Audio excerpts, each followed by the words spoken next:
Good morning दोस्तों, नमस्कार, सत श्री अकाल। सभी लोगों को मेरी तरफ से ढेर सारी शुभकामनाएं।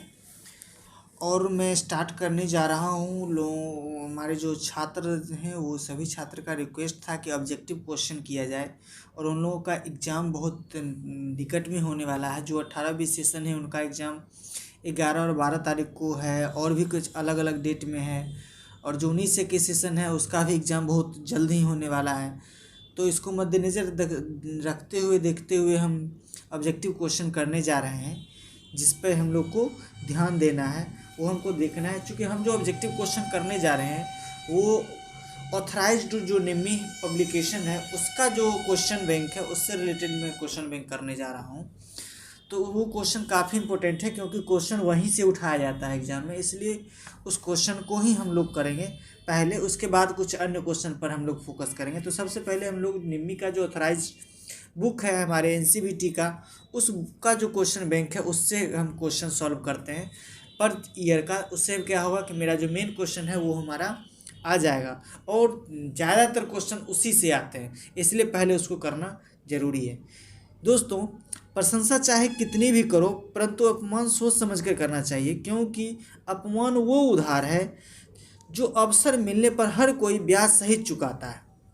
इस बात का हमेशा ध्यान रखना चाहिए कि किसी का प्रशंसा तो जितना चाहे कर सकते हैं, लेकिन अपमान कभी भी ज़रूरत से ज़्यादा नहीं करना चाहिए, या करना ही नहीं चाहिए।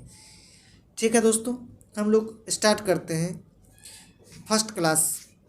फर्स्ट ऑब्जेक्टिव क्वेश्चन जो हमारे फर्स्ट ईयर का है, फर्स्ट ईयर के क्वेश्चन से हम स्टार्ट करते हैं।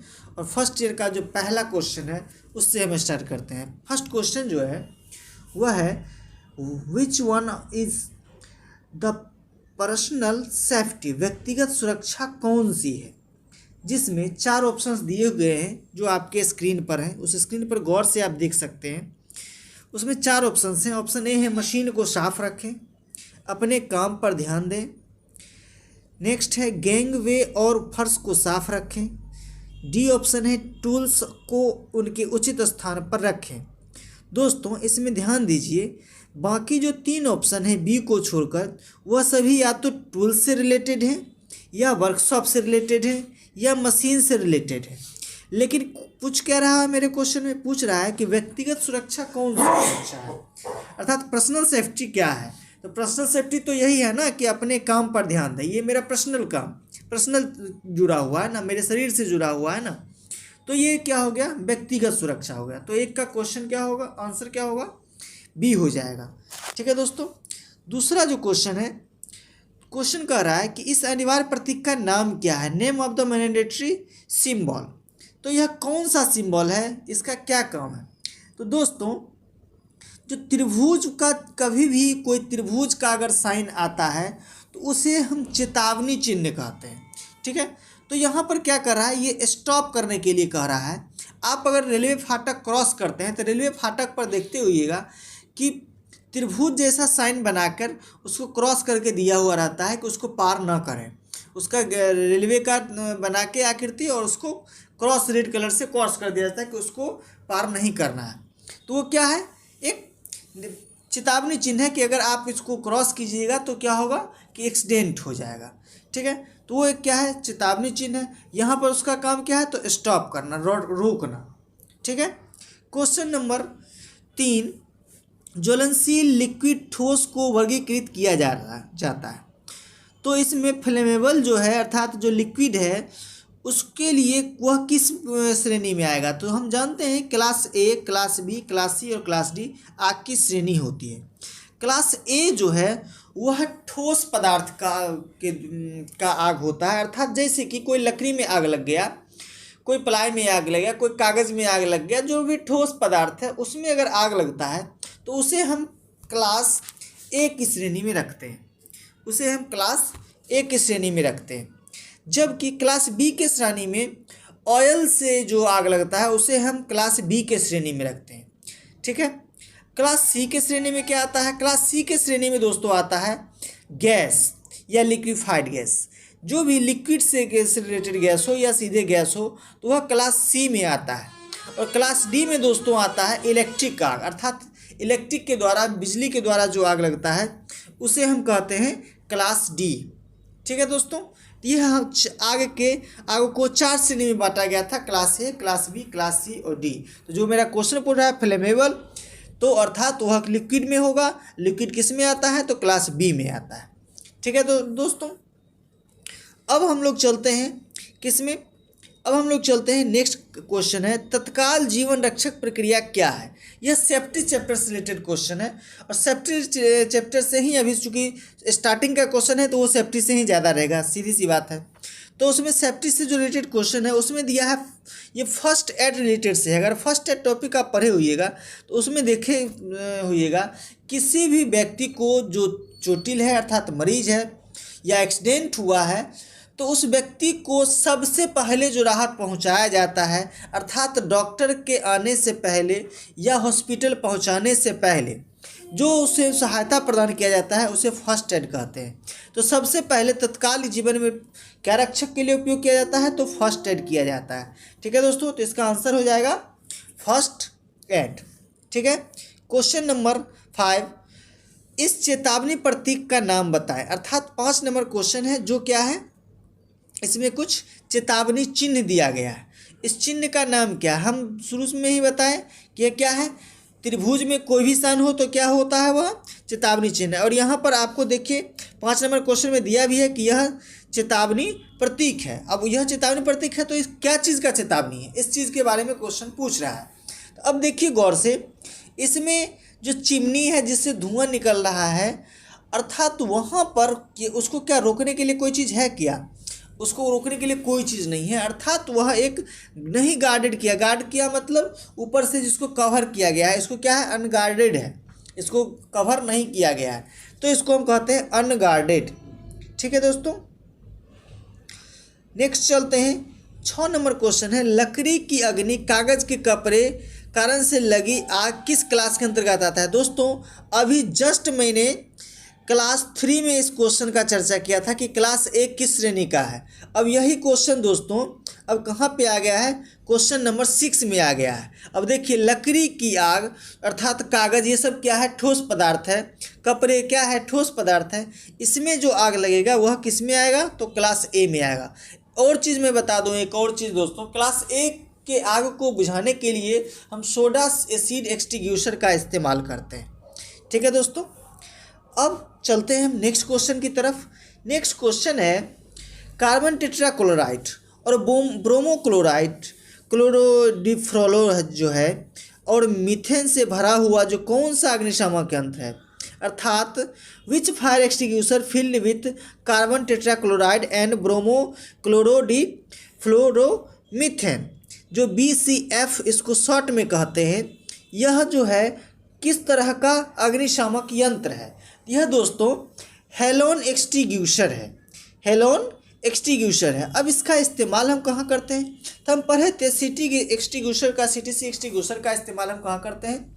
तो इलेक्ट्रिक फायर में करते हैं, अर्थात इलेक्ट्रिक आग को, बिजली से लगे आग को बुझाने के लिए हम इसका उपयोग करते हैं। CTC का फुल फॉर्म होता है कार्बन टेट्राक्लोराइड, जो आपको दिया गया है। ठीक है दोस्तों, तो इसका आंसर हो जाएगा B, halon extinguisher. Question number 8 दिया है, कौन सा यांत्रिक व्यावसायिक खतरों के अंतर्गत आता है? दोस्तों इसमें गौर से देखिएगा कि इसमें दे रहा है कि यांत्रिक अर्थात मशीन से रिलेटेड अर्थात मैकेनिकल से रिलेटेड। तो क्या सौर मैकेनिकल से रिलेटेड है? विषैला मैकेनिकल से रिलेटेड है? नहीं। अनस्किल मैकेनिकल से रिलेटेड है? यह तो आदमी का या किसी कारीगर का गुणवत्ता होता है ना कि वह कुशल है या अकुशल है। तो मैकेनिकल से रिलेटेड क्या है? मशीन से रिलेटेड क्या है? Unguarded machinery. अर्थात अनगार्डेड मशीनरी जो है वह क्या है? एक मशीन को दर्शाता है जो मशीन क्या है? गार्डेड नहीं किया हुआ है। तो यहाँ पर आंतरिक व्यावसायिक खतरा को कौन दर्शा रहा है? किसके अंतर्गत आ रहा है? तो अनगार्डेड मशीनरी के अंतर्गत आता है। तो मेरा आंसर हो जाएगा डी। ठीक है दोस्तों, क्वेश्चन नंबर 9। क्वेश्चन नंबर 9 कह रहा है, घायल व्यक्ति के रक्तस्राव को कैसे रोका जा सकता है?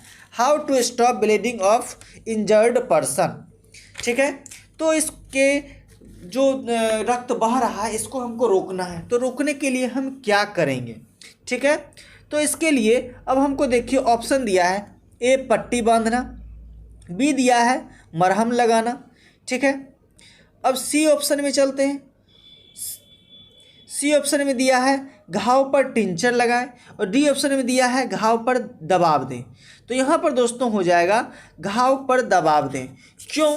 क्योंकि जो पहला ऑप्शन है वह पट्टी बांधना, सिर्फ पट्टी बांधने से ब्लड नहीं रुकता है, मरहम लगा देने से सिर्फ ब्लड नहीं रुकता है। तो क्या करता है, किया जाता है, तो उस पर दबाव देने से होता है, ठीक है। टिंचर क्या है, एक प्रकार का दवा है, ठीक है, इसका उपयोग नहीं किया जाता है घाव पर। तो क्या है, तो यहाँ पर हम देख रहे हैं कि घाव पर आपको अगर हाथ में कोई कट गया हो तो आप सबसे पहले क्या करते हैं, उसको उंगली से वहाँ पर दबाने का कोशिश करते हैं, वहाँ पर पहले उंगली रखते हैं, जिससे क्या होता है थोड़ा देर में वहाँ पर वह ब्लड जम जाता है, वह क्या होता है वहाँ से ब्लड आना बंद हो जाता है, ठीक है। तो क्या करते हैं, हम घाव पर दबाव देते हैं, ठीक है। क्वेश्चन नंबर 10, इस चिन्ह का नाम क्या है? जो भी जब हम दोस्तों जानते हैं कि जो भी त्रिभुज में होगा वह क्या है, चेतावनी चिन्ह है। चेतावनी चिन्ह को हम त्रिभुज से दर्शाते हैं। यहाँ पर देखिए पैदल व्यक्ति चल रहा है, अर्थात यह कि वह जो चिन्ह दिया गया है वो क्या है, पैदल चलने का मार्ग है। तो आपका आंसर हो जाएगा डी। यह आप जो मेन रोड हाईवे है उस पर देखते हुइएगा, जहाँ पर पैदल क्रॉस करना होता है वहाँ पर इस तरह का बनाया जाता है, अर्थात उसी के सामने जो पैदल व्यक्ति है वो क्रॉस कर सके, ठीक है दोस्तों। नेक्स्ट क्वेश्चन है 11 नंबर, आग लगने के 3 कारक होते हैं। हम दोस्तों जानते हैं कि किसी भी आग लगने के लिए 3 चीज़ की आवश्यकता होती है, वह कौन कौन सा? तो हम जानते हैं, आप पढ़े होइएगा, अगर नहीं याद है तो इसको याद कर लीजिए कि फ्यूल, हीट एंड ऑक्सीजन, अर्थात ऑप्शन नंबर ए, ईंधन, उष्मा और ऑक्सीजन, यह 3 चीज़ हो तभी आग पकड़ सकता है। जलने के लिए जलने वाला पदार्थ चाहिए, जलाने के लिए उष्मा चाहिए, और दोनों तभी काम करेगा जब ऑक्सीजन की उपस्थिति होगी। बिना ऑक्सीजन का आग नहीं लग सकता है। नहीं विश्वास है, आप इसको प्रैक्टिकली देखना चाहते हैं तो मैं आपको तरीका बताता हूँ। आपके घर में अगर लालटेन हो या दिया हो जो मिट्टी तेल पे जल रहा है, तो वो जो जल रहा है उसके ऑक्सीजन जाने का रास्ता को बंद कर दीजिए, देखिए वह बुझ जाता है। ये प्रैक्टिकली चीज़ को आप इसको आजमा के देख सकते हैं, ठीक है।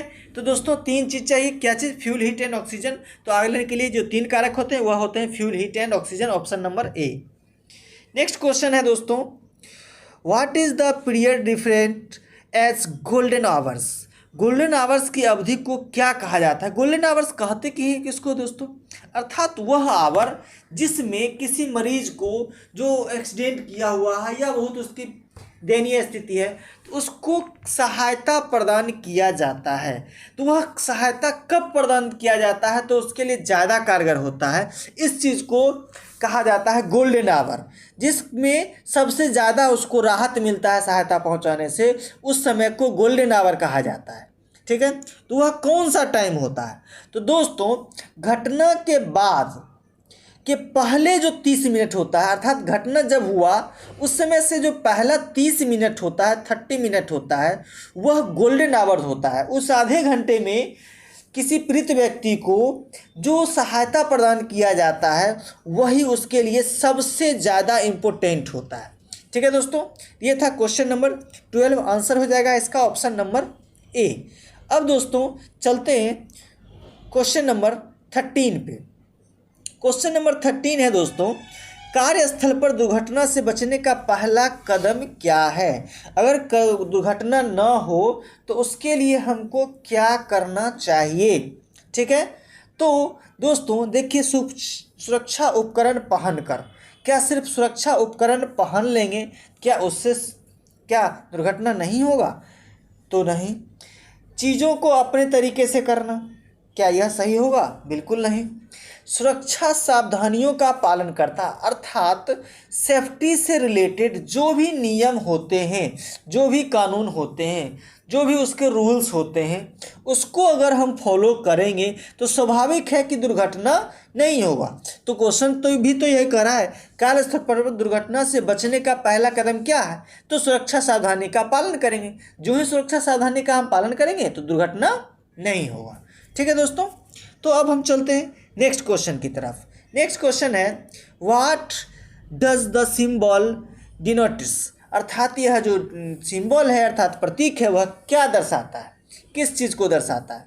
यह दर्शाता है कि रास्ता दें, अर्थात किसी व्यक्ति को जाने का रास्ता दिया जाए तो उसके लिए ये दर्शाता है। अब ये चीज़ आप देखते कहाँ होइएगा, अब इस तरह का देखते हैं जहाँ पर भी सिग्नल होता है वहाँ पर इसी तरह का लगा हुआ होता है। वहाँ पर अब देखिए उसमें ग्रीन जल जाएगा, येलो जल जाएगा, तो वो क्या है, रेड जल जाता है, तो वह क्या है, सिग्नल है जो क्या करता है, रास्ता देने का या बंद करने के बारे में वह बताता है। तो वहाँ पर क्या है, वो सिंबल है, क्या चीज़ का, तो रास्ता का। ठीक है दोस्तों, तो ये हम लोग जान गए, तो ऑप्शन हो जाएगा बी। ठीक है, अब हम चलते हैं नेक्स्ट क्वेश्चन, क्वेश्चन नंबर 15। बेकार कागज़ अलगाव के लिए डिब्बे का कलर कोड क्या होना चाहिए, अर्थात कोई रफ सामान है, ठोस पदार्थ है, कागज़ का टुकड़ा है, कोई इस तरह का कचरा है, तो उसको कहाँ किस तरह के कलर के डिब्बे में डाला जाता है। तो दोस्तों इस चीज़ को याद रखना है, यह नीले कलर के डिब्बा में डाला जाता है। ठीक है दोस्तों, अगर कोई डिब्बा जहाँ पे हमको बेकार कागज़ है या रफ सामान है, जो ठोस पदार्थ है, जो गलने वाला नहीं है, ठीक है दोस्तों, मतलब जो लिक्विड नहीं है, तो उसको हम कहाँ पे डालेंगे, तो उसको हम नीला कलर के बॉक्स में डालते हैं, अर्थात कचरे के डब्बे में डालते हैं। ठीक है दोस्तों, अब नेक्स्ट क्वेश्चन में चलते हैं हम, यह रोड साइन किस तरह का है। नेक्स्ट क्वेश्चन है कि यह रोड साइन किस तरह का है। ठीक है, अब देखते हैं कि ऑप्शन क्या दे रहा है। ऑप्शन दे रहा है दोस्तों पुलिस सिग्नल, सावधानी के संकेत, अनिवार्य संकेत और सूचना का चिन्ह।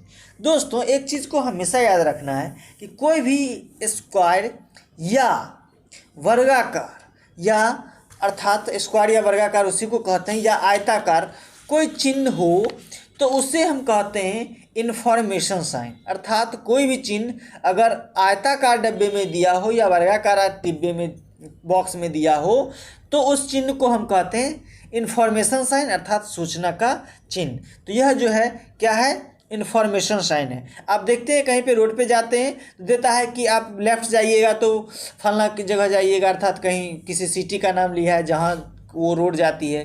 दाहिना साइड लीजिएगा, राइट कटिएगा तो कहाँ जाइएगा, सीधे जाइएगा, तो ये क्या है, साइन है, अर्थात सूचना बताता है, हमको इन्फॉर्मेशन देता है कि यह क्या चीज़ का है। ठीक है, तो इसे हम कहते हैं इन्फॉर्मेशन साइन। नेक्स्ट क्वेश्चन है क्वेश्चन नंबर 17। ज्वलनशील और बहने वाले तरल आग के लिए किस अग्निशामक यंत्र का उपयोग किया जाता है। हम दोस्तों जिस समय हम क्लास के बारे में डिस्कस कर रहे थे उसी समय हम बताए थे किसी भी बहने वाले तरल पदार्थ अर्थात ऑयल, जो तरल होगा अर्थात ऑयल होगा वही ना बहेगा दोस्तों, तो उसको बुझाने के लिए किस तरह का एक्सटिंग्विशर हम इस्तेमाल करते हैं। तो ऑयल एक्सटिंग्विशर के लिए अर्थात हम जो क्लास बी का फायर होता है उसके लिए हम फोम एक्सटिंग्विशर का इस्तेमाल करते हैं। ठीक है दोस्तों, तो यहाँ आंसर हो जाएगा फोम एक्सटिंग्विशर, क्योंकि यह क्या है, लिक्विड है, तरल पदार्थ है, और वह किस में आता है, क्लास बी में आता है। ठीक है दोस्तों, अब फोम एक्सटिंग्विशर होता क्या है, ये क्या करता है, उसके ऊपर झाग बना लेता है, जिसके कारण क्या होता है, ऑक्सीजन से संपर्क टूट जाता है, जिससे वह आग बुझ जाता है। ठीक है दोस्तों, चलिए नेक्स्ट क्वेश्चन है क्वेश्चन नंबर 18। प्राथमिक चिकित्सा के एबीसी में ए क्या दर्शाता है, अर्थात एबीसी में ए जो है वह क्या चीज़ को दर्शाता है, तो ए दर्शाता है एयरवे को। एयरवे का मतलब क्या होता है, अर्थात पीड़ित व्यक्ति को हवा जाने का रास्ता देना, उसी को कहते हैं एयरवे। इसलिए सबसे पहला क्या होता है ए में, एयरवे देना, अर्थात हवा जाने देना। ठीक है दोस्तों, क्वेश्चन ऑप्शन नंबर ए हो जाएगा इसका आंसर। Question number 19। जैविक कंपाउंड में मटेरियल को तोड़ने की प्रक्रिया क्या है जिसे खाद के रूप में इस्तेमाल किया जा सकता है। तो हम जानते हैं कि जब खाद तैयार किया जाता है तो उसमें हम क्या करते हैं, केमिकल डालते हैं या केचुए डालते हैं, जो हम कंपोस्ट का खाद तैयार करते हैं, तो इसको हम कहते हैं कंपोस्टिंग। आपके गांव में कंपोस्ट द्वारा गोबर का खाद बनाया जाता होगा या जैविक खाद बनाया जाता है, उसको या तो केचुए के द्वारा तैयार किया जाता है या उस पर केमिकल डाल के तैयार किया जाता है। ठीक है, तो वह क्या है, कंपोस्ट करता है, अर्थात दानेदार उसको बना देता है, उसको तोड़ देता है। ठीक है, तो उसे हम कहते हैं कंपोस्टिंग कहते हैं। ठीक है दोस्तों। नेक्स्ट क्वेश्चन है कि प्लास्टिक कचरा बिन के लिए कलर कोड क्या है। प्लास्टिक का अगर कचरा हो तो उसके लिए हम किस डिब्बा का प्रयोग करें, उसके किस कलर के डिब्बे का प्रयोग करेंगे। ठीक है दोस्तों, तो यह इसके लिए होता है येलो कलर का, पीला कलर का जो डिब्बा होता है उसमें हम प्लास्टिक कचरों को डालते हैं। ठीक है दोस्तों। नेक्स्ट क्वेश्चन हम चलते हैं 21 में। 21 जो क्वेश्चन है उसमें है फाइल के एक्स रूप में चिन्हित भाग को नाम दें।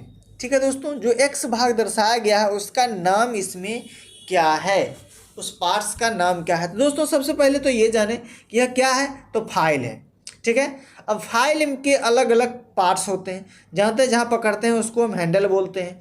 हैंडल के ऊपर जो लोहा का गोलाकार लगा होता है उसे हम फेरूल बोलते हैं। हैंडल के अंदर जो पार्ट्स जाता है उसे हम टैंक बोलते हैं। और टैंक के आगे वाला जो भाग होता है उसे हम क्या कहते हैं, तो उसे हम बोलते हैं हील बोलते हैं।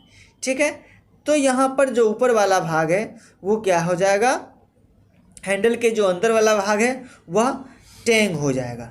ठीक है दोस्तों, और जो ऊपर वाला भाग है जहाँ पे दांत नहीं कटा हुआ है फेस पे उसे क्या कहते हैं, उसे हम हील कहते हैं।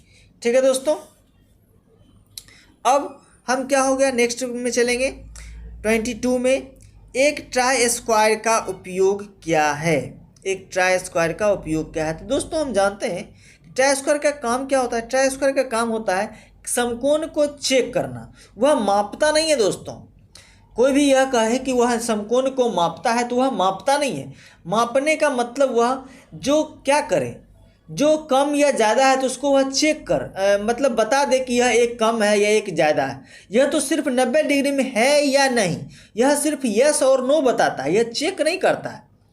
सिर्फ ये दिखाता है कि यह है या नहीं है, यह माप के नहीं बताता है कि वह कितना एंगल में है, वह 90 डिग्री में है कि 85 में ही है कि 95 में है, वो ये मापता नहीं है। वह सिर्फ चेक करने का काम करता है कि वह 90 में है या नहीं है, सिर्फ जांच करता है। तो यहाँ पर ट्राई स्क्वायर का काम क्या हो जाएगा दोस्तों, कि वह चेक करता है। ठीक है, अर्थात समकोण को जांच करता है। ठीक है दोस्तों। नेक्स्ट क्वेश्चन है कौन सा मार्किंग मीडिया जहरीला होता है। दोस्तों कॉपर सल्फेट जो होता है वह जहरीला होता है। क्योंकि उसमें क्या होता है कि पॉइजन की मात्रा मिली होती है।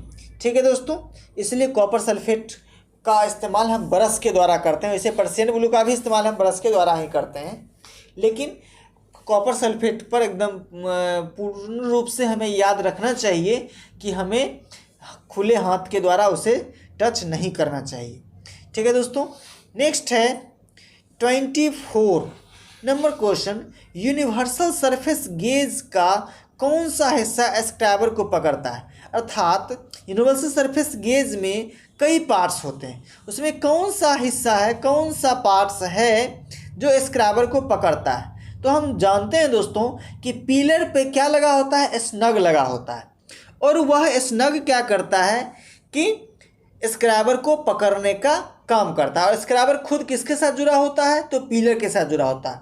और इस पिलर जो किसके साथ जुड़ा होता है, तो पिलर जो है यूनिवर्सल सरफेस गेज में रॉकर आर्म के साथ जुड़ा होता है। ठीक है दोस्तों, इस चीज़ का याद रखना है। यहाँ पे यूनिवर्सल सरफेस गेज में कौन सा पार्ट्स है जो स्क्राइबर को पकड़ रहा है, तो स्नग पकड़ रहा है, अर्थात ऑप्शन नंबर ए। ठीक है दोस्तों। क्वेश्चन नंबर 25 हम चलते हैं। 25 का रहा है इस वॉइस का नाम क्या है। तो यह जो वॉइस है आप लोग देखे होइएगा, छोटा सा वॉइस है, हाथ में पकड़ कर इस्तेमाल किया जाता है, अर्थात यह क्या है, हैंड वॉइस है। इसका इस्तेमाल हम कहाँ करते हैं, तो छोटे छोटे पार्ट्स को पकड़ने के लिए हम किसका इस्तेमाल करते हैं, तो हैंड वॉइस का इस्तेमाल करते हैं। ठीक है दोस्तों। अब हम चलते हैं नेक्स्ट 26 में। 26 में क्या है, 26 में क्वेश्चन है कुछ स्ट्रोक के बाद एक नया हैक्सा ब्लेड ढीला हो जाता है, जिसकी वजह क्या है। अर्थात जब हम एक हैक्सा ब्लेड को सेट करते हैं उसके बाद जब हम थोड़ा देर उसका उपयोग करते हैं तो वह ढीला हो जाता है। तो अर्थात ढीला होता क्यों, तो ढीला इसलिए हो जाता है कि ब्लेड में खिंचाव आता है। ब्लेड में क्या होता है, खिंचाव होता है। ठीक है, जिसके कारण वह क्या होता है, फैलता है हल्का सा, जिसके कारण वह हल्का सा ढीला हो जाता है।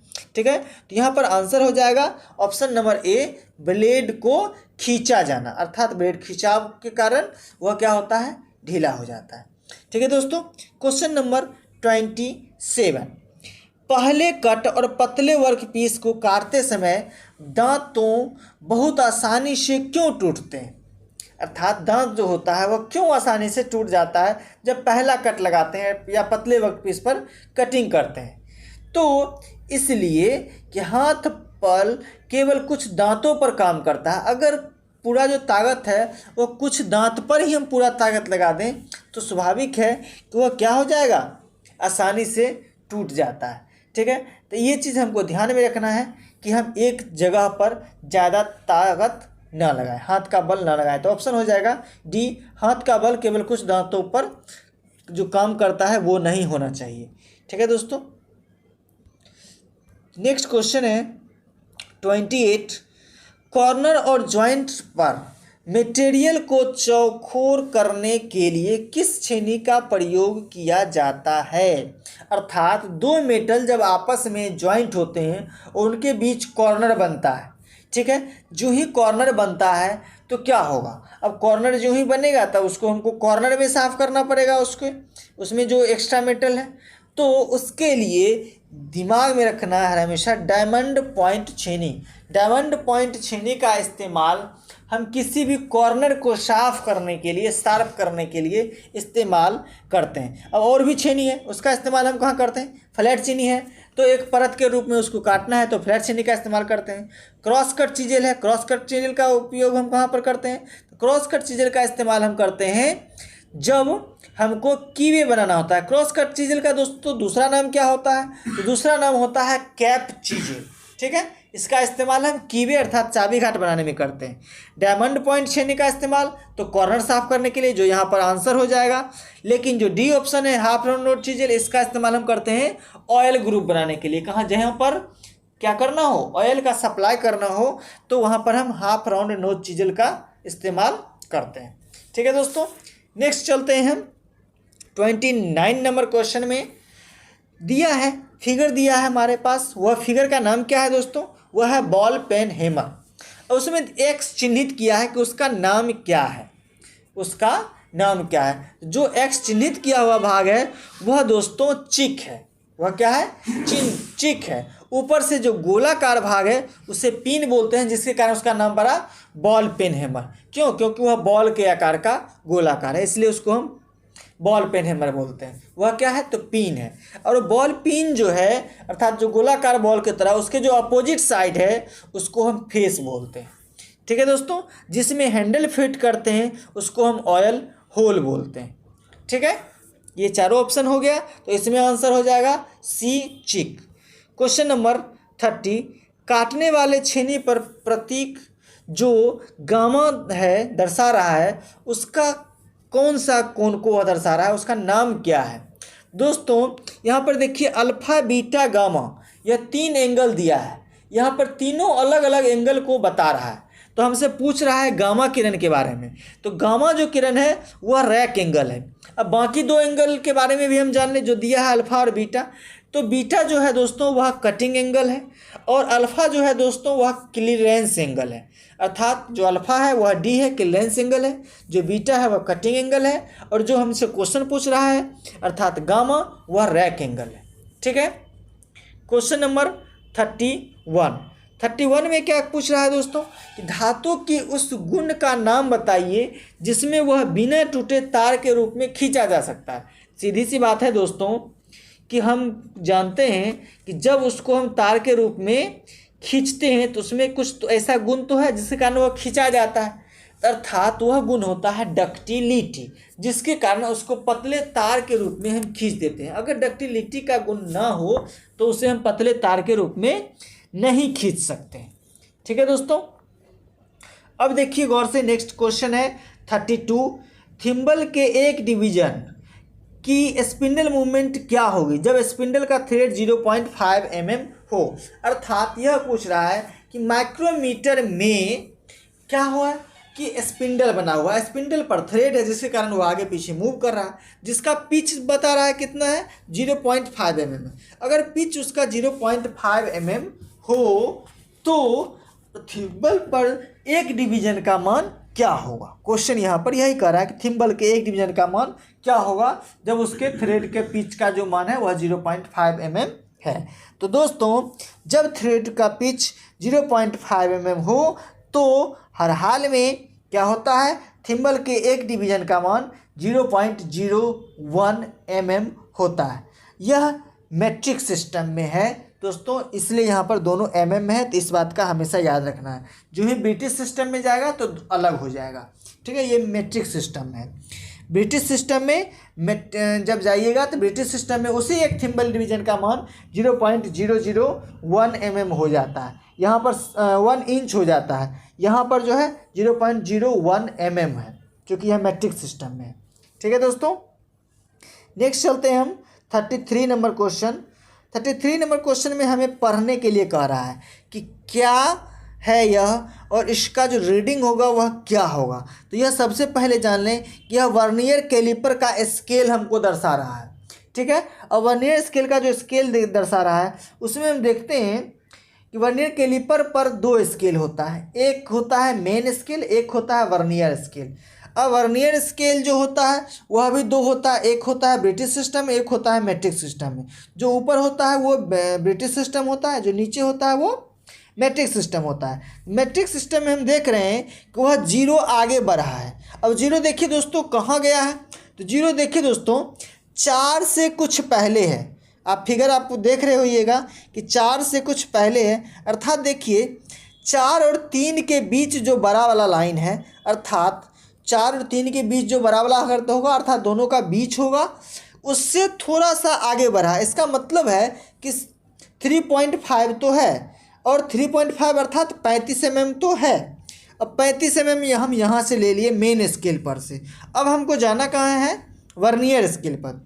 वर्नियर स्केल पर दोस्तों गौर कीजिए कि जो 20वां घर क्या है आमने सामने मिल रहा है, जो तीर के निशान से दिखा रहा है। हम जानते हैं वर्नियर स्केल पर एक घर का मान 0.02 mm है, तो 20 घर का मान क्या होगा। 20 घर का मान दोस्तों क्या हो जाएगा 0.4 mm। अब हम दोनों को जोड़ देंगे तो क्या हो जाएगा 35.4 अर्थात 35.4 mm, ठीक है दोस्तों। तो यह हो गया, मेरा आंसर हो जाएगा डी, ठीक है। अब हम आगे चलते हैं, आगे दिया है एक चीज़ और वर्नियर, इससे रिलेटेड क्वेश्चन मैं बता देता हूं दोस्तों कि वर्नियर कैलिपर का जो रीडिंग एक्यूरेसी में अगर पूछता है कि वह कितना एक्यूरेसी में ले सकता है, अर्थात उसका लिस्ट काउंट पूछता है, तो हमेशा याद रखिएगा 0.02 mm, ठीक है दोस्तों। 0.02 mm इसका लिस्ट काउंट होता है, इस बात का हमेशा याद रखना है, ठीक है। नेक्स्ट हम चलते हैं, नेक्स्ट क्वेश्चन है इस वर्नियर बेवल प्रोटेक्टर की रीडिंग क्या है। तो सबसे पहले हम ये जान लें कि बेवल प्रोटेक्टर का रीडिंग क्या होता है। बेवल प्रोटेक्टर का रीडिंग होता है 1 डिग्री, और जो ही उसके आगे अगर वर्नियर लग जाता है उसके बाद उसका रीडिंग का एक्यूरेसी बढ़ जाता है, अर्थात वह जो है 5 मिनट की एक्यूरेसी में रीडिंग लेता है, अर्थात वह 5 मिनट की सूक्ष्मता में माप सकता है। अब उसका पूछ रहा है क्या रीडिंग, अर्थात वह कितना माप दर्शा रहा है, तो उस चीज़ पर हमको देखना है। सबसे पहले देखिए हम लोग चलते हैं, यहाँ पे 2 पार्ट्स होते हैं जिस पर दर्शाया गया होता है, अर्थात ग्रेजुएशन किया हुआ होता है। एक होता है डिस्क, एक होता है डायल।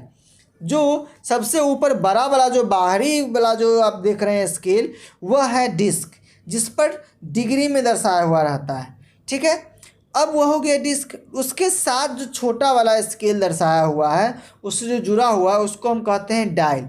डायल पर दोस्तों क्या होता है कि 12 भाग बने होते हैं। वह जो 12 भाग होते हैं वह डिस्क पर 13 भाग के बराबर होते 23 भाग के बराबर होते हैं। वह 23 भाग क्या, अर्थात एक भाग का मान 1 डिग्री होता है डिस्क पे, इस बात को हम जानते हैं। और वह 23 डिग्री के बराबर कितना 12 घर होता है, ठीक है। अब इसको कैलकुलेशन करेंगे तो हमको आ जाएगा, लेकिन फिलहाल हम चलते हैं, इस पर हमको रीडिंग निकालना है।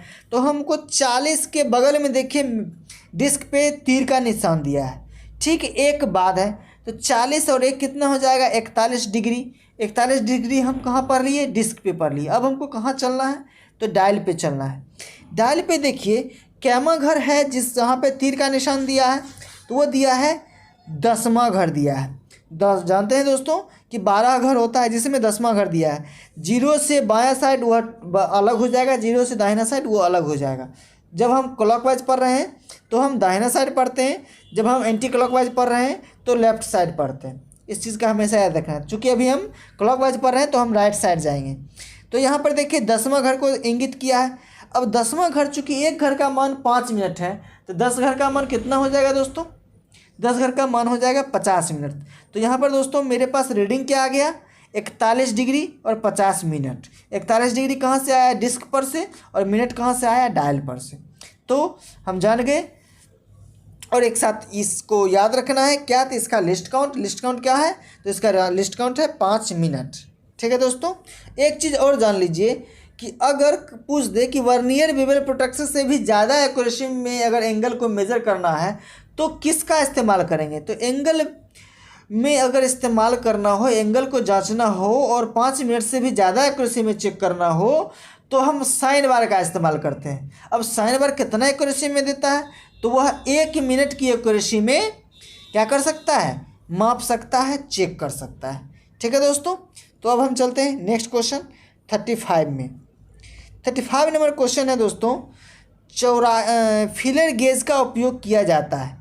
फीलर गेज का कई नाम होता है दोस्तों, उस चीज़ को भी पहले जान लें। फीलर गेज को हम गैप गेज भी बोलते हैं, फीलर गेज को हम थिकनेस गेज भी बोलते हैं।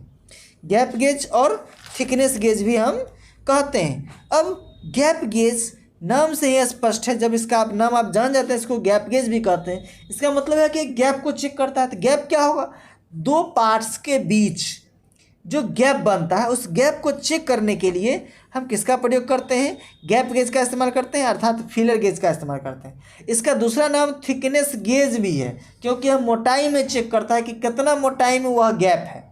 ठीक है दोस्तों। तो इस चीज़ का हमको याद रखना है। तो यहाँ पर आंसर मेरा क्या हो जाएगा, डी, 2 मिलने वाले भागों के बीच के गैप को चेक करना, 2 पार्ट्स के बीच के गैप को चेक करना। ठीक है दोस्तों। नेक्स्ट 36 नंबर क्वेश्चन है, इसमें हमको दिया है फिर डायल कैलिपर। वह जो फिगर दिया है वह है डायल कैलिपर का। अब इसमें पूछ रहा है कि रीडिंग बताना है, अर्थात रीडिंग पढ़ के बताना है कि कितना रीडिंग है। दोस्तों सबसे पहले हम कहाँ चलेंगे, तो मेन स्केल पर चलेंगे। कहाँ पे चलेंगे दोस्तों, मेन स्केल पे चलेंगे। अब मेन स्केल पर जो ही हम चलते हैं तो मेन स्केल पर हम देख रहे हैं कि 2 के बाद आधा वाला जो भाग होता है अर्थात वह क्रॉस कर चुका है। ध्यान से देखिएगा, देखिए 0 0 के बाद 1 और 0 हर 1 और 2 के बीच में हाफ है, बीच में निशान हाफ का बना हुआ है। जब हम 2 से क्रॉस करते हैं तो 2 और 3 के बीच जो हाफ है वह क्रॉस कर चुका है। जो ही क्रॉस किया है अर्थात कितना आ गया, 1 बराबर अर्थात 10 mm, 1 सेंटीमीटर बराबर 10 mm, तो 2 सेंटीमीटर बराबर 20 mm, और 2 और 3 के बीच हाफ ओवर क्रॉस किया तो कितना 25 mm, अर्थात 25 mm क्रॉस हो गया। 25 mm हम पढ़ लिए कहाँ पे, मेन स्केल पे। अब हम चलेंगे डायल पे। अब डायल पे देखिए दोस्तों, डायल पे हमको लिखा हुआ है 0.05 mm। अब 0.05 mm जो लिखा हुआ है इसका मतलब है कि उसके एक घर का जो मान है वह 0.05 mm है, अर्थात वह 0.05 mm की एक्यूरेसी में माप सकता है। ठीक है दोस्तों। तो अब यहाँ पर देखिए, अब सुई की तरफ चलेंगे, अर्थात वह सुई जो है, नीडल जो है कितने नंबर घर को दर्शा रहा है। तो हम देख रहे हैं कि वह 20 के बाद 4 चौथा घर जो है उसको दर्शा रहा है, अर्थात टोटल 24 घर को दर्शा रहा है। और 24 घर में अगर हम 0.05 mm से गुना करेंगे तो आएगा 1.2 mm। अब उसको हम क्या करेंगे, जो हम स्केल पे, मेन स्केल पे जो मान लिए थे उसमें ऐड कर देंगे। उसमें हम कितना लिए थे दोस्तों, तो 25 mm लिए थे। अब 25 mm के साथ अगर 1.2 mm को हम ऐड कर देते हैं तो हो जाएगा 26.2 mm, अर्थात 26.2 mm। यह 1.2 mm जो है बढ़ा कहाँ से, तो यह डायल पर से आया। ठीक है दोस्तों। चलिए अब हम चलते हैं 37 नंबर क्वेश्चन। एक गैंग ड्रिलिंग मशीन में क्या ऑपरेशन किया जाता है। ठीक है दोस्तों। यहाँ पर देखिए जो ही गैंग ड्रिलिंग मशीन है तो यह क्या होगा, गैंग में होगा, अर्थात स्पिंडल क्या होगा, गैंग में होगा। इसका उपयोग कहाँ पर करेंगे, तो मास प्रोडक्शन में करते हैं, अर्थात जहाँ पर अधिक मात्रा में उत्पादन करना होता है वहाँ पर हम गैंग ड्रिलिंग मशीन का इस्तेमाल करते हैं। एक और आता है इस तरह का सा मल्टी स्पिंडल ड्रिल मशीन, वह भी मास प्रोडक्शन में उपयोग किया जाता है। अब यहाँ क्या है कि ऑप्शन के अनुसार क्या चल होगा इसका आंसर, तो ऑप्शन के अनुसार होगा दोस्तों ड्रिलिंग का क्रमिक संचालन, अर्थात ड्रिल को एक गैंग के रूप में एक लगातार में जब क्रमिक रूप से हम चलाते हैं तो वही क्या है, गैंग ड्रिलिंग मशीन है, जिसके लिए हम इसको हम क्या किए कि हम गैंग नाम रख दिए। ठीक है, क्यों, क्योंकि यह एक क्रमिक में रेगुलर में आराम से चल रहा है। ठीक है, अब नेक्स्ट हम चलते हैं 38 नंबर क्वेश्चन में। 38 नंबर जो क्वेश्चन है उसमें कह रहा है कि वर्नियर बेवल प्रोटेक्टर में स्टॉक का एक अभिन्न हिस्सा कौन सा है। वर्नियर बेवल प्रोटेक्टर हम दोस्तों पढ़े हैं। वर्नियर बेवल प्रोटेक्टर में आप ध्यान दीजिएगा तो गौर कीजिएगा कि उसका जो स्टॉक होता है वह डायल के साथ फिक्स होता है। जितना स्टॉक मूवमेंट करेगा उतना ही डायल भी मूवमेंट करेगा। ठीक है, डायल और स्टॉक दोनों क्या है, एक साथ जुड़ा हुआ है, जबकि डिस्क जो है वह उससे फिक्स नहीं होता। अगर हम टाइट कर दें तब वो फिक्स होगा, लेकिन ढीला कर देंगे तो वह चारों तरफ क्या होगा, मूवेबल हो जाएगा। लेकिन डायल और जो स्टॉक होता है वह एक साथ जुड़ा हुआ होता है। ठीक है, तो स्टॉक का अभिन्न हिस्सा क्या है, डायल है। नेक्स्ट क्वेश्चन 39 में दोस्तों फिर दिया है एक फाइल का फिगर दिया है, उस फाइल में क्या दिया है, एक्स चिन्हित किया है दोस्तों। तो हम इससे पहले जस्ट एक फाइल का क्वेश्चन आया था, उसमें हम बताए थे कि हैंडल के ऊपर आगे में जो स्टील का छोटा गोलाकार वाला भाग लगा होता है उसे फेरूल बोलते हैं। यहाँ पे भी देखिए क्या है, वही है, फेरूल है। इसका दोस्तों काम क्या होता है, इसका काम ये होता है प्रेशर पड़ने पर हैंडल फटे नहीं, उसको फटने से रोकने के लिए हम फेरूल का इस्तेमाल करते हैं। ठीक है दोस्तों, चलिए नेक्स्ट चलते हैं, बाकी पार्ट्स के बारे में आप जानते ही हैं। नेक्स्ट क्वेश्चन चलते हैं। नेक्स्ट क्वेश्चन है कि जॉब को फिनिश्ड साइज के करीब लाने के लिए किस फाइल का उपयोग किया जाता है। अब यहाँ पर देखिए दोस्तों, जॉब के करीब लाने के लिए अर्थात यहाँ पर फाइलिंग किया जाएगा, अर्थात अधिक और कम मात्रा में। फिनिश मतलब क्या, जब उसको हमको फिनिशिंग करना है, अर्थात फाइलिंग करते करते हमको फाइनल साइज में लाना है, तब तो यहाँ पर आ रहा है कि कितना मात्रा में कटिंग होना चाहिए। तो वह किसके अनुसार होगा, फाइल के अनुसार। तो फाइल में किसके अनुसार, तो ग्रेड के अनुसार। हम ग्रेड में पढ़े थे कि ग्रेड में बास्टर्ड फाइल होता है, रफ फाइल होता है, उसके बाद सेकेंड कट फाइल होता है। तो सेकेंड कट फाइल का काम क्या होता है, सेकेंड कट फाइल का काम होता है कि किसी भी जॉब को जब फिनिशिंग करना है तो फिनिशिंग के लगभग करीब लाने के लिए हम किसका प्रयोग करते हैं, सेकेंड कट फाइल का उपयोग करते हैं। क्यों, क्योंकि यह क्या है, उसके करीब लाने में हमको मदद करता है। अब रफ फाइल का क्या काम है, सबसे ज़्यादा होता है रफ फाइल सबसे, तो रफ फाइल का इस्तेमाल जहाँ पे रफ सरफेस होता है वहाँ पर करते हैं। रफ सरफेस ना हो लेकिन फिर भी अधिक मात्रा में कटिंग करना हो तब हम बास्टर्ड फाइल का इस्तेमाल करते हैं।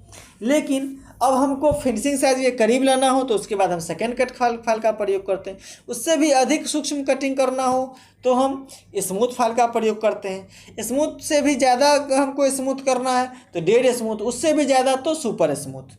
ग्रेड के आधार पर फाइल 6 प्रकार के होते हैं और सेकेंड कट भी जो वह एक ग्रेड का प्रकार है दोस्तों, इस चीज़ का हमेशा याद रखना है। नेक्स्ट 41 नंबर क्वेश्चन, किस फाइल में समानांतर किनारे पूरे लंबाई में बने होते हैं, अर्थात दोनों जो एज होता है फाइल का, दोनों जो किनारा होता है वह किस फाइल में एक समानांतर होता है, एक दूसरे के समानांतर होता है, किस फाइल में। तो दोस्तों गौर से देखिएगा, हैंड फाइल अर्थात सेफेस फाइल, हैंड फाइल को ही सेफेस फाइल कहा जाता है। तो उसमें दोनों किनारा जो होता है एक दूसरे के समानांतर होता है। बाकी सभी फाइल में आगे की ओर 1/3 भाग टेपर होता है, लेकिन हैंड फाइल में ऐसा नहीं है। हैंड फाइल में दोनों किनारा एक दूसरे के समानांतर होते हैं। 42 नंबर क्वेश्चन, बेंच भाइस को बनाने की सामग्री मटेरियल क्या है। तो अब ऑप्शन के अनुसार दोस्तों चलेंगे। ऑप्शन के अनुसार सबसे ज़्यादा इस्तेमाल में किया जाने वाला पदार्थ जो है बेंच वाइस में वह है कास्ट आयरन, क्योंकि बेस जो है वह कास्ट आयरन का ही है, फिक्स जो है वह ग्रे कास्ट आयरन का ही है, मूवेबल जो है वह ग्रे कास्ट आयरन का ही है। तो सिर्फ उसमें बचा क्या, तो स्पिंडल और हैंडल दोनों माइल्ड स्टील का होता है। उसके बाद क्या, स्पिंडल और हैंडल के बाद होता है उसका जॉ प्लेट जो टूल स्टील का बना होता है। बस यही तीन चीज़ जो है अलग मेटल का होता है। बाकी फिक्स जॉ और मूवेबल जॉ दोनों ग्रे कास्ट आयरन के होते हैं, और बेस जो होता है वह भी कास्ट आयरन के होते हैं। ठीक है दोस्तों, तो इसलिए सबसे ज़्यादा इस्तेमाल कौन सा मेटल किया जाता है, तो कास्ट आयरन। 43 नंबर क्वेश्चन में चलते हैं दोस्तों। 43 नंबर क्वेश्चन जो है वह है, कौन सी मार्किंग मीडिया मशीन से तैयार सतहों पर स्पष्ट रेखाएं प्रदान करती है। अर्थात स्पष्ट रेखा हमको देखना हो, पूरा साफ हो, तो उसके लिए हम किस मार्किंग मीडिया का इस्तेमाल करते हैं। मार्किंग मीडिया कई प्रकार के होते हैं, वाइट वाश है, पर्सियन ब्लू है, कॉपर सल्फेट है, सेल्यूलोज लोकर है, ये सभी जो है मार्किंग मीडिया के प्रकार हैं। अर्थात मार्किंग मीडिया होता क्या है दोस्तों, तो मार्किंग मीडिया वह पदार्थ होता है जिसको हम जब सरफेस को फिनिश करने के बाद उस पर हम मार्किंग करने से पहले लेप लगाते हैं, इसलिए ताकि जो मार्किंग करेंगे वह हमको साफ साफ दिखे। तो वही क्वेश्चन पूछ रहा है, किस में स्पष्ट रेखाएं दिखेगी, किस अगर मार्किंग मीडिया का हम इस्तेमाल करेंगे तो वह साफ साफ दिखेगा, तो वह होता है दोस्तों पर्सियन ब्लू। लेकिन एक से रिलेटेड हम और जान लें कि पर्सियन ब्लू में सबसे ज़्यादा सूखने में समय लगता है। ठीक है दोस्तों, लेकिन इसमें साफ साफ स्पष्ट दिखाई देता है। ठीक है दोस्तों, तो इसका आंसर हो जाएगा बी। नेक्स्ट चलते हैं 44 नंबर क्वेश्चन कि स्लॉटेड एंगल प्लेट में दिए गए स्लॉट का उपयोग क्या होता है, उद्देश्य क्या होता है। ठीक है, तो उस एंगल प्लेट जिसमें स्लॉट कटे होते हैं उसका इस्तेमाल हम कहाँ करते हैं, क्यों करते हैं। उसका इस्तेमाल हम करते हैं जॉब को क्लैंप करने के लिए, अर्थात बोल्ट को स्थान देने के लिए। जब जॉब को हमको क्लैंप करना होता है तो उसके लिए उसी स्लॉटेड का हम इस्तेमाल करते हैं, बोल्ट को डालकर उसको हम कसने का काम करते हैं, इसलिए एंगल प्लेट में स्लॉट कटा होता है। ठीक है दोस्तों, चलिए नेक्स्ट क्वेश्चन है 45 नंबर। 45 में है, राउंड बार के केंद्र को चिन्हित करने के लिए किस कैलिपर का प्रयोग करते हैं। अर्थात कोई राउंड रॉड है, उस रॉड के किनारे का सेंटर निकालना है। ठीक है, अब वह सेंटर निकालेंगे कैसे, तो यहाँ पर ऑप्शन के अनुसार मेरा जो है वह जेनी कैलिपर होगा, लेकिन और भी कई माध्यम हैं जिसके द्वारा हम उस सेंटर को प्राप्त करते हैं। तो किस किस के द्वारा करते हैं दोस्तों, यही क्वेश्चन में अगर ये ऑप्शन ना दे कुछ और दे दे तो दोस्तों याद रखिएगा, सेंटर हेड कॉम्बिनेशन सेट में एक सेंटर हेड होता है, उसका इस्तेमाल भी हम राउंड रॉड का सेंटर निकालने के लिए, किनारे का सेंटर निकालने के लिए करते हैं। इसके बाद और क्या चीज़ का करते हैं दोस्तों, तो और यूनिवर्सल सरफेस गेज का भी इस्तेमाल या वर्नियर हाइट गेज का भी इस्तेमाल हम क्या चीज़ के लिए करते हैं, उसका सेंटर निकालने के लिए करते हैं। ठीक है, और यहाँ पर ऑप्शन के अनुसार जेनी कैलिपर का भी इस्तेमाल हम सेंटर निकालने के लिए करते हैं। ठीक है दोस्तों, 46 नंबर क्वेश्चन है कि यहाँ पर एक फिगर दिया है, इस फिगर का नाम क्या है दोस्तों, इस फिगर का नाम है डिवाइडर। याद रखिएगा, इस फिगर को हम क्या बोलते हैं, डिवाइडर कहते हैं। अब इसमें एक्स रूप चिन्हित किया है, इसको कहते क्या है दोस्तों, इसको जो दिया गया है इसमें ध्यान से देखिए दोनों, जो एक्स के रूप में चिन्हित पॉइंट है उसको हम कहते हैं क्या, फलक्रम। वही से उसको रिवेट कहा जाता है, लेकिन चूंकि उसके द्वारा दोनों जोड़ा जाता है तो इसको हम इस भाषा में हम क्या कहते हैं, फलक्रम बोलते हैं। वह जनरली वैसे रिवेट के तरह होता है, जो दोनों तरफ से क्या होता है, हेड बना होता है, जो दोनों जो लेग होता है उसको पकड़ने का काम करता है। ठीक है दोस्तों, अब हम आगे चलते हैं। यहाँ पर देखिए ऑप्शन नंबर 46 का, ये आपको आ जाएगा 46 का D number option. D number option में फलक्रम दिया है जो इसका आंसर हो जाएगा। ठीक है, 47 नंबर क्वेश्चन में है कि name the angular measuring instrument, अर्थात एंगल जो मेजरिंग इंस्ट्रूमेंट है इसका नाम क्या है। तो इस नाम जो है इसका, अर्थात इस यंत्र का जो नाम है वह यूनिवर्सल बेवल गेज। अब यूनिवर्सल बेवल गेज जो होता है इसमें जो स्टॉक होते हैं, एक मेन स्टॉक होते हैं, एक ब्लेड होते हैं, एक होता है उप ब्लेड। ठीक है दोस्तों, सबसे नीचे वाला स्टॉक हो गया, उसके साथ जो खड़ा है वह जो हो गया वह क्या है, ब्लेड है, और उस ब्लेड के साथ फिर एक ब्लेड लगा हुआ है जिसको उप ब्लेड बोलते हैं, सब ब्लेड बोलते हैं। ठीक है दोस्तों, इसका इस्तेमाल हम करते हैं हम दोस्तों, तो किसी कोण को चेक करने के लिए या उस कोण के माप को ट्रांसफ़र करने के लिए हम किसका इस्तेमाल करते हैं, तो यूनिवर्सल बेवल गेज का इस्तेमाल करते हैं। ठीक है दोस्तों, इसके बाद हम चलते हैं नेक्स्ट 48 नंबर क्वेश्चन। कह रहा है कि 10 डिग्री से ऊपर के संकीर्ण खांचे और कोण को भरने के लिए किसका इस्तेमाल करेंगे, किस फाइल का इस्तेमाल करना है जो 10 डिग्री से ऊपर के डिग्री को फाइलिंग कर सके। तो दोस्तों इसका हमेशा याद रखिएगा कि 60 डिग्री से ऊपर हो तो ट्रेंगुलर फाइल का इस्तेमाल हम करेंगे, लेकिन 60 डिग्री से अगर कम हो तब हम किसका इस्तेमाल करेंगे, तो नाइफ एज फाइल का इस्तेमाल करेंगे। तो 10 डिग्री से ऊपर है अर्थात क्या है, 60 डिग्री से नीचे है, 60 डिग्री से नीचे है तो नाइफ एज फाइल हो जाएगा। अगर वही हमको 60 डिग्री से ऊपर रहता तब हम ट्रेंगुलर फाइल का इस्तेमाल करते। ठीक है, स्क्वायर फाइल का जहाँ पे स्क्वायर या आयताकार स्लॉट बनाना है वहाँ पे करते हैं, और हाफ राउंड फाइल का इस्तेमाल हम वहाँ पर करते हैं जहाँ पर हमको कोई अर्धगोलाकार शेप तैयार करना होता है। ठीक है दोस्तों, नेक्स्ट क्वेश्चन है 49 नंबर। उस दोष का नाम बताइए जब धातु के चिप्स फाइल के दांतों के बीच घुस जाते हैं। अर्थात जब हम फाइलिंग करते हैं तो छोटे छोटे कण जो होते हैं वह क्या होता है, फाइल के दांत में फंस जाते हैं। इसको क्या कहा जाता है, ठीक है, तो इसे दोस्तों पिनिंग ऑफ फाइल कहते हैं। ठीक है, ऑप्शन नंबर बी, जब किसी फाइल में फाइलिंग करते वक्त छोटे छोटे कण फंस जाते हैं तो उसे पिनिंग ऑफ फाइल कहा जाता है। ठीक है दोस्तों, next 50 number question. Oil groups को काटने के लिए किस छेनी का प्रयोग किया था। दोस्तों जब चीज़र का बात आया था तो शुरू में भी हम इस चीज़ को बताए थे, ऑप्शन था उसमें डिस्कस किए थे कि किसी भी ऑयल ग्रुप को काटना हो अर्थात ऑयल के सप्लाई के लिए अगर हमको कोई ग्रुप काटना हो तो उसके लिए हम किसका इस्तेमाल करते हैं, हाफ राउंड चीजेल का। अब ऑप्शन में देखते हैं, ए दिया है फ्लैट चीजेल, बी दिया है वेब चीजेल, सी दिया है हाफ राउंड नोज चीजेल, और डी दिया है डायमंड पॉइंट चीजेल। तो यहाँ पर आंसर हो जाएगा दोस्तों हाफ राउंड नोज चीजेल। ठीक है दोस्तों, अर्थात ऑयल ग्रुप काटने के लिए हम हाफ राउंड नोज चीजेल का इस्तेमाल करते हैं। दोस्तों आज हम 50 क्वेश्चन अर्थात 50 क्वेश्चन ही रखते हैं, क्योंकि वीडियो काफ़ी लंबा हो जाएगा तो फिर प्रॉब्लम हो जाएगा, तो अच्छा नहीं रहेगा। तो हम फिर नेक्स्ट जो 50 क्वेश्चंस हैं फिर 50 क्वेश्चन करके आपको हम क्लियर करवाएंगे।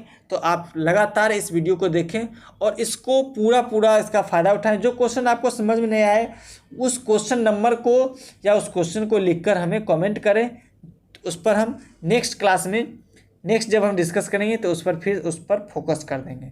ठीक है दोस्तों, फिर हम लोग मिलते हैं नेक्स्ट क्लास में।